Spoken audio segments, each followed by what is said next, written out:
તો બીજી તરફ ઉપલેટા કોંગ્રેસ દ્વારા આવેદનપત્ર પાઠવવામાં આવ્યું છે, જેમાં બાબા સાહેબ આંબેડકર અંગેની ટિપ્પણીને લઈને અને ગૃહમંત્રી અમિત શાહનું સંસદ સભ્યપદ તથા મંત્રીપદ રદ કરવા માંગ કરાઈ છે। ઉપલેટામાં કોંગ્રેસ દ્વારા સંસદમાં બનેલ બાબતને લઈને વિરોધ સાથે ઉપલેટા મામલતદાર મારફત રાષ્ટ્રપતિને આવેદનપત્ર પાઠવવામાં આવ્યું છે, જેમાં જણાવ્યા મુજબ રાજકોટ જિલ્લાના નાગરિકો દેશની સ્વતંત્રતા બાદ દેશના બંધારણ નિર્માણ કરવા બનાવેલ બંધારણ સમિતિના પ્રમુખ ડોક્ટર ભીમરાવ આંબેડકરજી દ્વારા નિર્મિત દુનિયાનું સૌથી લાંબુ અને શ્રેષ્ઠ લોકશાહી બંધારણની રચના થઈ। આ બંધારણમાં ભારત દેશના નાગરિકોને લોકશાહીના મૌલિક અધિકાર અને બંધારણીય અધિકારો આપવામાં આવ્યા। દેશના બંધારણમાં તમામ વર્ગને લોકશાહીમાં વિકસિત થવાના અધિકારો આપ્યા। ત્યારે તારીખ 18/12/2024ના રોજ દેશની સંસદમાં દેશના ચૂંટાયેલા ગૃહપ્રધાન અમિત શાહે ભરી સંસદમાં બંધારણના ઘડવૈયા બાબા સાહેબ ભીમરાવ આંબેડકરજીનું હળહળતું અપમાન કર્યું છે તેવા આક્ષેપો કરી તેમને સાંસદ સભ્ય પદેથી પણ હટાવવા જોઈએ તેવી માંગણી કરી છે। આજ રોજ ઉપલેટા મામલતદાર સાહેબશ્રીને અમે આવેદનપત્ર આપવા માટે આવ્યા છીએ।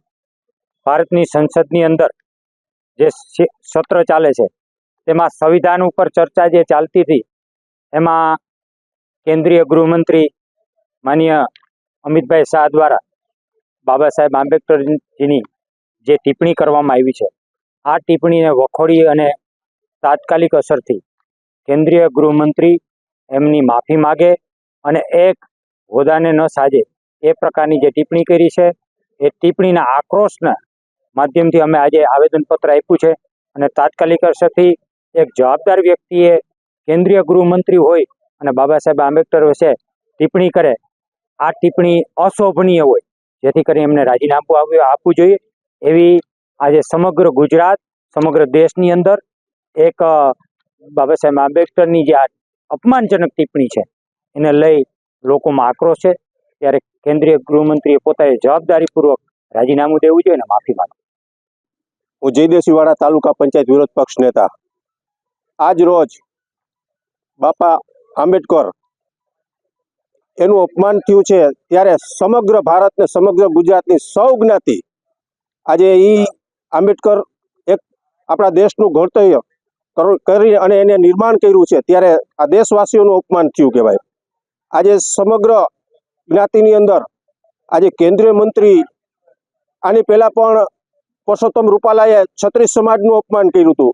આજે અમિત શાહે દલિત સમાજના આગેવાન અને એક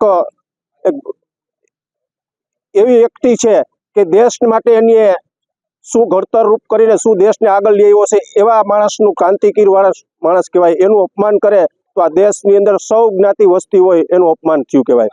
તો આજે અમે આવેદનપત્ર આપ્યું છે સમગ્ર કોંગ્રેસ પાર્ટી, સમગ્ર દલિત સમાજ અને સમગ્ર સાથે રહી અને આ વાતને અમે અવખોડીએ છીએ અને આની અંદર માફી નહીં માગે તો આથી વિશેષ પણ આક્રોશ રહી અને અમે જે કાંઈ ગાંધી ચીમકીથી જે કાંઈ અમારે લડતર કરવાની થશે એ લડતર કરશું।